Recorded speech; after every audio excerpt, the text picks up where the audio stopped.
ಮತ್ತೆ ಮಳೆ ಶುರುವಾಗಿದೆ. ಮುಂದಿನ 1 ವಾರಗಳ ಕಾಲ ಹೀಗೆ ಮಳೆ ಇರುತ್ತೆ ಅಂತ ಈಗಾಗಲೇ ಸೂಚನೆ ಕೊಟ್ಟಿದ್ದಾರೆ ಹವಾಮಾನ ಇಲಾಖೆ. ರಾತ್ರಿ ಮಳೆಗೆ ಸುಧಾರಿಸಿಕೊಳ್ಳಿಕ್ಕಾಗಿಲ್ಲ. ಇನ್ನು ಸಿಲ್ಕ್ ಬೋರ್ಡ್ ಸುತ್ತಮುತ್ತ ಮತ್ತೆ ಮಳೆ ಆಗ್ತಾ ಇದೆ. ಪರಿಸ್ಥಿತಿ ಇನ್ನಷ್ಟು ಬಿಗಡಾಯಿಸಿದೆ. ನಿನ್ನೆ ರಾತ್ರಿ ಅವಾಂತರವೇ ಇನ್ನೂ ಕೂಡ ಕಡಿಮೆ ಆಗಿಲ್ಲ. ರಸ್ತೆಯಲ್ಲಿರೋ ನೀರು ಇನ್ನೂ ಹಿಂಗಿಲ್ಲ. ಮತ್ತೆ ಮಳೆ ಶುರುವಾದ್ರೆ ಮತ್ತಷ್ಟು ಸಮಸ್ಯೆಗಳು ಉಲ್ಬಣ ಆಗೋದಂತೂ ಖಚಿತ. ಈಗಾಗಲೇ ಸಿಲ್ಕ್ ಬೋರ್ಡ್ನ ಸುತ್ತಮುತ್ತ ಮಳೆ ಆರಂಭ ಆಗಿದೆ.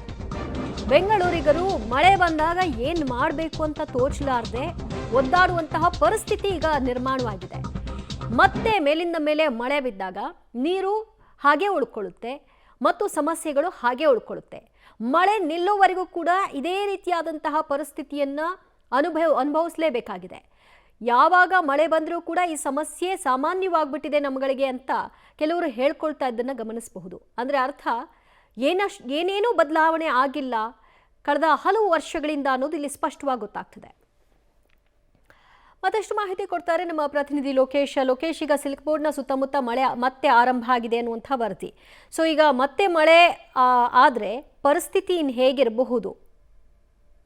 ದಿವ್ಯಾ, ಮತ್ತೆ ಮಳೆ ಶುರುವಾದರೆ ಪರಿಸ್ಥಿತಿ ಬಿಗಡಾಯಿಸುತ್ತೆ. ಆಗಿರುವಂಥ ಸಮಸ್ಯೆಯನ್ನು ಕ್ಲಿಯರ್ ಮಾಡಲಿಕ್ಕೆ ಸಾಧ್ಯ ಆಗಿಲ್ಲ. ಬೆಳಗ್ಗೆಯಿಂದಲೂ ಕೂಡ BBMP ಅಧಿಕಾರಿಗಳು ಎಲ್ಲೆಲ್ಲಿ ನೀರು ತುಂಬಿದೆ ಅದನ್ನು ಖಾಲಿ ಮಾಡಲಿಕ್ಕೆ ಹರಸಾಹಸವನ್ನು ಪಡ್ತಾ ಇದ್ದಾರೆ. ಇನ್ನೂ ಕೂಡ ಸಾಧ್ಯ ಆಗಿಲ್ಲ. ಸಿಲ್ಕ್ ಬೋರ್ಡ್ ಬಳಿ ಅಷ್ಟೇ ಈಗಾಗಲೇ ನೀರು, ರಸ್ತೆ ಎಲ್ಲ ನೀರು ತುಂಬಿರ್ತಕ್ಕಂಥ ನೀರು ಇನ್ನೂ ಕೂಡ ಖಾಲಿ ಆಗಿಲ್ಲ. ಬೆಳಗ್ಗೆಯಿಂದ JCB ಮೂಲಕ ನೀರನ್ನು ಖಾಲಿ ಮಾಡಿಸುವಂಥ ಕೆಲಸಕ್ಕೆ ಮುಂದಾದರು. ಆದರೂ ಕೂಡ ನೀರು ಖಾಲಿ ಆಗಿಲ್ಲ. ಮತ್ತೆ ತುಂತುರು ಮಳೆ ಈಗ ಸಿಲ್ಕ್ ಬೋರ್ಡ್ನಲ್ಲಿ ಶುರುವಾಗಿರುವಂಥದ್ದು. ಮತ್ತೆ ಜಾಸ್ತಿ ಮಳೆ ಆದರೆ ಈ ನೀರು ಖಾಲಿ ಆಗಲ್ಲ, ಇನ್ನಷ್ಟು ಜಾಸ್ತಿ ಆಗ್ತಾ ಹೋಗುತ್ತೆ. ವಾಹನ ಸಂಚಾರಕ್ಕೆ ಜಾಸ್ತಿ ಆಗುತ್ತೆ. ಮತ್ತು ಇಲ್ಲಿರ್ತಕ್ಕಂಥ ಸುತ್ತಮುತ್ತ ಮನೆಗಳಿಗೆಲ್ಲವೂ ಕೂಡ ನೀರು ನುಗ್ಗುತ್ತೆ. ಇಲ್ಲಿ ಪ್ರಮುಖವಾಗಿ BMRCL ಅವರು ಮಾಡಿರುವಂಥ ಎಡವಟ್ಟಿನಿಂದಾಗಿ ಇವತ್ತು ಸೆಂಟ್ರಲ್ ಸಿಲ್ಕ್ ಬೋರ್ಡು ಈ ರೀತಿ ಕೃತಕ ನದಿಯಂತೆ ಸೃಷ್ಟಿ ಆಗಿರುವಂಥದ್ದು. ಇದೊಂದೇ ಅಂತಲ್ಲ, ಈಗಾಗಲೇ ಏನು ಸಾಯಿ ಲೇಔಟ್ ಇರ್ಬೋದು, ಮಹದೇವಪುರ ಇರ್ಬೋದು, ಮತ್ತು ಕೆಂಗೇರಿ ಈ ಭಾಗಗಳೆಲ್ಲವೂ ಕೂಡ ತುಂಬ ಮಳೆ ಆಗಿದೆ. ಈ ಮಳೆ ಆಗಿರೋ ಕಾರಣಕ್ಕೋಸ್ಕರ ಅಲ್ಲೆಲ್ಲವೂ ಕೂಡ ಇನ್ನೂ ಸಮಸ್ಯೆ ಕ್ಲಿಯರ್ ಆಗಿಲ್ಲ. ಮತ್ತು ಜಾಸ್ತಿ ಮಳೆ ಆದರೆ ಅಲ್ಲಿ ಯಾವ ರೀತಿಯಾಗಿ ಪರಿಹಾರ ಮಾಡಬೇಕು ಅನ್ನುವಂಥದ್ದು ಗೊತ್ತಾಗಲ್ಲ. ಮಳೆ ನಿಲ್ಲವರೆಗೂ ಕೂಡ ಸಮಸ್ಯೆಯನ್ನು ಬಿಗಡಾಯಿಸುತ್ತೆ ಹೊರತು ಕಡಿಮೆ ಆಗೋದಿಲ್ಲ. ಇವತ್ತು BBMP ಅಧಿಕಾರಿಗಳ ಮಾಡಿರುವಂಥ ನಿರ್ಲಕ್ಷ್ಯ ಮತ್ತು ನಿರ್ವಹಣೆ, ಸರಿಯಾದ ರೀತಿಯಲ್ಲಿ ಒಳಚರಂಡಿ, ರಾಜಕಾಲುವೆ ನಿರ್ವಹಣೆ ಮಾಡದೇ ಇರುವಂಥದ್ದು ಇವತ್ತು ಬೆಂಗಳೂರು ಮುಳುಗುವಂಥ ಪರಿಸ್ಥಿತಿ ನಿರ್ಮಾಣ ಆಗಿದೆ. ಪ್ರತಿ ಬಜೆಟ್ನಲ್ಲೂ ಕೂಡ ಸಾವಿರಾರು ಕೋಟಿ ರೂಪಾಯಿಗಳನ್ನು ಬ್ರ್ಯಾಂಡ್ ಬೆಂಗಳೂರಿಗೆ ಅಂತೇಳಿ ಮೀಸಲಿಟ್ಟು ಇವತ್ತು ಆ ದುಡ್ಡೆಲ್ಲ ಎಲ್ಲೋಯ್ತು ಅನ್ನುವಂಥ ಪ್ರಶ್ನೆ ಮಾಡ್ತಿದ್ದಾರೆ ಜನ. ಆ ರೀತಿಯಾಗಿ ಸಮಸ್ಯೆನ ತಂದೊಡ್ಡಿರುವಂಥದ್ದು.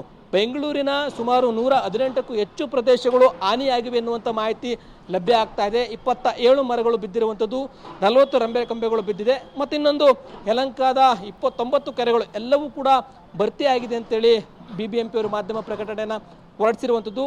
ಪ್ರತಿ ವಲಯದಲ್ಲೂ ಕೂಡ 8 ವಲಯದಲ್ಲಿ ಪ್ರತಿ ವಲಯದಲ್ಲೂ ಕೂಡ ಸುಮಾರು 30ರಿಂದ 40 ಪ್ರದೇಶಗಳು ಹಾನಿಯಾಗಿದೆ. ಬಹುತೇಕವಾಗಿ ಎಫೆಕ್ಟ್ ಆಗಿರುವಂಥದ್ರಲ್ಲಿ ಮಹದೇವಪುರ ವಲಯ ಮತ್ತು ಪೂರ್ವ ವಲಯ, ಯಲಹಂಕ ಈ ಭಾಗದಲ್ಲಿ ಹೆಚ್ಚು ಎಫೆಕ್ಟ್ ಆಗಿದೆ. HSR ಲೇಔಟ್ನಲ್ಲಿ ಇನ್ನೂ ಕೂಡ ನೀರು ಕಡಿಮೆ ಆಗಿಲ್ಲ. ಸೆಂಟ್ರಲ್ ಸಿಲ್ಕ್ ಬೋರ್ಡ್ನಲ್ಲೂ ಕೂಡ ಇನ್ನೂ ಕೂಡ ನೀರು ಕಡಿಮೆ ಆಗಿಲ್ಲ. ಒಂದು ಸಾವು ಕೂಡ ಆಗಿರುವಂಥದ್ದು. ಹೀಗಿರಬೇಕಾದ್ರೆ ಮಳೆ ಸಮಸ್ಯೆಗಳಿಗೆ ಶಾಶ್ವತ ಪರಿಹಾರ ಕಲ್ಪಿಸೋದ್ರಲ್ಲಿ BBMP ವೈಫಲ್ಯ ಆಗಿದೆ. ಪ್ರತಿ ವರ್ಷವೂ ಕೂಡ ಸಭೆ ಮಾಡಿ ಇಂತಿಷ್ಟು ಹಣ ಮೀಸಲಿಡ್ತೀವಿ, ಸಮಸ್ಯೆ ಬಗೆಹರಿಸ್ತೀವಿ, ಅದಕ್ಕೆ ಅಂತೇಳಿ ಒಂದು ಟಾಸ್ಕ್ ಫೋರ್ಸ್ ತಂಡವನ್ನು ರಚನೆ ಮಾಡ್ತೀವಿ ಅಂತೇಳಿ ಎಲ್ಲ ಹೇಳ್ತಾ ಇದ್ರು.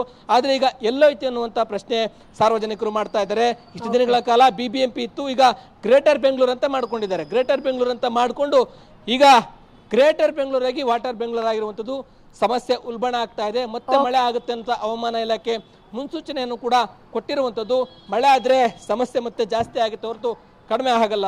ದಿವ್ಯಾ, ಥ್ಯಾಂಕ್ ಯು ಲೋಕೇಶ್ ನಿಮ್ಮೆಲ್ಲ ಮಾಹಿತಿಗೆ. ಸದ್ಯ ಸಿಲ್ಕ್ ಬೋರ್ಡ್ನ ಸುತ್ತಮುತ್ತ ಮತ್ತೆ ಮಳೆ ಆರಂಭವಾಗಿದೆ. ಪರಿಸ್ಥಿತಿ ಹೇಗಿದೆ ಅನ್ನೋದನ್ನ ನಮ್ಮ ಪ್ರತಿನಿಧಿ ಲೋಕೇಶ್ ವಿವರಿಸ್ತಾ ಇದ್ರು, ಆ ಸ್ಥಳಗಳನ್ನು ತೋರಿಸ್ತಾ ಇದ್ರು.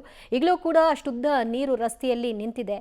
ಯಾವ ರೀತಿಯಾದಂತಹ ಒಂದು ರಾತ್ರಿಯ ಮಳೆ ಸಮಸ್ಯೆಗಳನ್ನು ತಂದಿದೆ ಅನ್ನೋದಕ್ಕೆ ಇದೊಂದು ಬೆಸ್ಟ್ ಎಕ್ಸಾಂಪಲ್. ರಸ್ತೆಗಳಲ್ಲಿ ಕಾಣ್ತಿರೋ ನೀರು.